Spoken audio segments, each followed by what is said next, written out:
Hello and welcome to our first episode of Citrus Bites, being brought to you from our offices in Sevenoaks. Each month, I'm going to spend a maximum of 5 minutes talking to you about three particular things. I'll be looking back to see any key events that have happened over the last few weeks. I'll be looking forward to see what we need to be aware of that's coming down the line over the next few weeks. And then I'm also going to be talking each month to a relevant expert, asking them some of the questions that we're receiving most commonly from our clients. So first of all, a quick look back, and I'm going to start with China.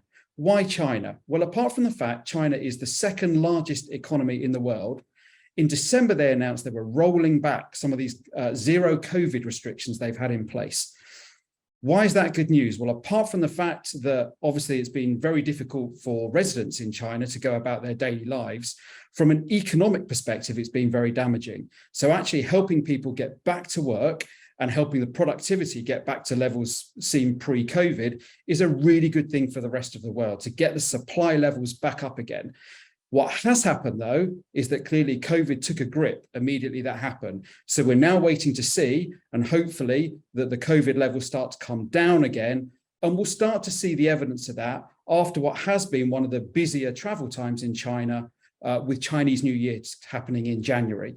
So time will now tell over the next couple of months to see what happens with that economic powerhouse in China. Then I'm going to move across to the US. So what's been happening in the US? Well, surprisingly, a very strong market to start the year in the US, both in terms of the Dow and the NASDAQ. Why is that when there's been so much rhetoric about interest rates and high inflation levels?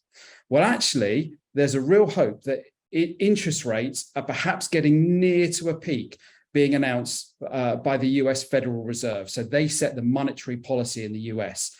The knock-on effect that has had is that the NASDAQ, for those that don't know, is quite tech heavy. So the companies that make up the NASDAQ market are typically very tech heavy. That means that they tend to borrow more money to fund their growth and their investment in technology. Clearly, as interest rates go up, that debt gets more expensive to repay, which means they tend to borrow less, which means there's less growth and less jobs. So actually, if interest rates are peaking out, that's a really good sign for those companies in the NASDAQ in terms of their future growth. We'll know over the next few days what's happening with regards to the US Fed announcement over rates. But actually, their predictions are that unlike previous months that have seen as much as a 75 basis point increase, that actually those increases are going to become much smaller in the coming months.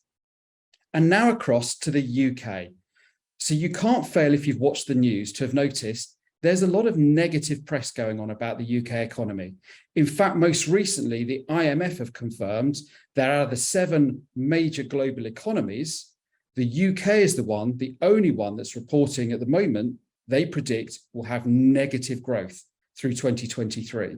So why, if that's the case, has the FTSE seen a really strong January and is in fact only a few percentage points off an all-time high?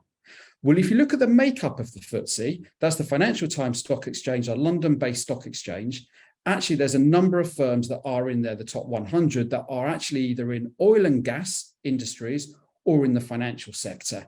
So just stopping for one moment and thinking about oil and gas, some of the profit announcements from the big major oil and gas companies have been substantial over 2020 through to 2022. And the predictions are that that will be the same again in 2023, coming off the back of a very high gas price, as we know, and also oil prices.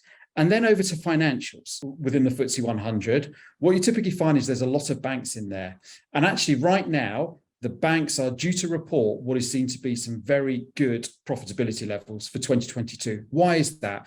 Well, actually, typically when base rates are low and interest rates are low, banks find it much harder to make money from what's called the net interest margin. This is very simply the difference between what they pay savers versus what they're charging their borrowers. As interest rates start to increase, as they have been in the UK for the last year, that gives the banks the opportunity to grow that margin. And therefore, what we're seeing is savers rates not going up at the same level as the rates that the banks are charging borrowers to borrow the money. So expecting a bumper set of announcement from a number of the banks in terms of their profitability for 2022. That's in the background of the Bank of England actually continuing to raise interest rates, which is why I'm going to come over to now to our relevant expert on this topic, which is Holly Bettles, Mortgage and Protection Advisor. So Holly, I'm reading all about the Bank of England likely to increase the base rate, which is likely to mean mortgage rates go up yet again this month. And yet I'm also reading a lot about mortgage lenders reducing a number of their fixed and tracker rate mortgages. How can that difference be occurring? Hi, Richard. Yeah, so this is kind of my take on it, I guess. I don't know if there is someone who has a different view, but the situation that we ended up in September last year, where actually rates went really, really high, we've still got the kind of comeback from that. And therefore, there's still that margin there where actually, even though that base rate is going up, which normally pushes fixed rates up, where we're still up here anyway, that base rate coming up, there's still the margin in there for the fixed rates to be coming down. And we're still not at that point where actually those two things meet in the middle and one then means the other follows. So we've just got that margin there and that inflation in the fixed rate still, that means the base rate going up isn't currently impacting them. Okay, thank you. So I've got a mortgage product. So I've got a fixed rate that's due to come to an end this year. What should I do at the moment? Should I be waiting then to see what happens? Should I be starting to think about what I should be doing now? What do you think I should do? So you've got a few options. You have the option to do nothing, which would then mean you roll onto your standard variable, which at the moment is exceedingly high. So we're obviously not encouraging clients to do that unless their specific personal circumstances mean that that would be a good idea. We could look to remortgage you elsewhere. So we could pick up that mortgage, take it to a new lender if they've got a better rate than what your existing lender is offering you as a loyal customer. And we can look at doing that for you.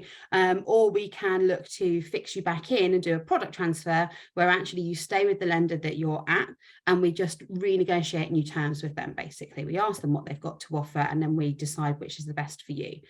When should you do it? Good question. I think definitely we're reaching out to our clients kind of just before the 6 months before your fixed rate finishes mark. And the reason for that is it's going to be totally specific to you guys. So whichever your plans are for your next 2, 3, 4, 5 years and your family and what you're planning on doing is going to mean, you know, it's going to change what actually we recommend you do. And therefore say, you know, it's things like, are you planning on getting married, having any children? All those sorts of things would impact whether we would say, stay where you are, move, how long should you tie in for? And therefore it's best to have those conversations early so that we know what we're doing and then we can get a plan in place. And that plan might be do something now, remortgage, sit on that mortgage offer for 6 months, or it might be let's review again in a month's time, and we keep reviewing until we feel like the time is right to actually put that plan into action and do something for you. Brilliant. Okay, so it sounds like very individual, but key messages: don't leave it too late. Exactly that. Wonderful. Don't leave it Holly, too late. that's brilliant. Thank you very much indeed. So that's it. Run out of time for today. Thank you very much indeed for watching, and look out for next month's update.